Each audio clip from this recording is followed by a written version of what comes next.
Assalamu alaikum урматтуу Москвада мекендештер, сиздер менен кайрадан эле Москва элге жардам чыгарылышы.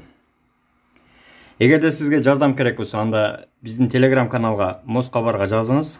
Же болбосо WhatsApp'tan жазсаңыз болот. 8925 245 89 79. Assalamu alaikum урматтуу Москвада мекендештер, амансыздарбы?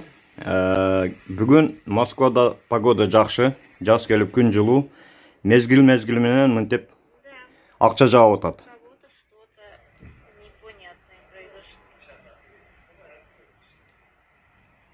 Өзү дегеле Москвада акча жаайт деген, акчаны шыпырып табат деген ушундай окшойт чамасы. Ушул чындык экен. Акчаны ушинтип шыпырып табат экен жолдон эле. Акча жаайт экен Москвада, туугандар. Бул окуя метро Сокольникиде болгон, Русаковская көчөсүндө. Өзүңүздөр көрүп тургандай, акча жааган да, кадимкидей эле жааган. У кого-то что-то непонятное произошло. Доллар жатат, евролар жатат. Неке? А что произошло?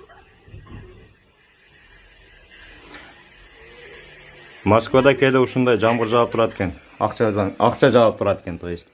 Андыктан аман болуңуздар, ар бириңиздерге ушундай акчалар жолуңуздардан чыга берсин, үстүңүздөрдөн жаай берсин. Ийгилик барыңыздарга. Туугандар, элге жардам чыгарылышынын демөөрчүсүйүн 8926 920 51 51 8965 400 02 93. Бул жигит границага өзү до конца кирип чыгат. Жолдо кадимкидей жардам берет, документтерди өзү бүтүрүп берет, черный список, ары бери полный текшерип берет. Андан сырткары ишеничтүү, көп жылдан бери каттаган жигит. Кайрылыңыздар.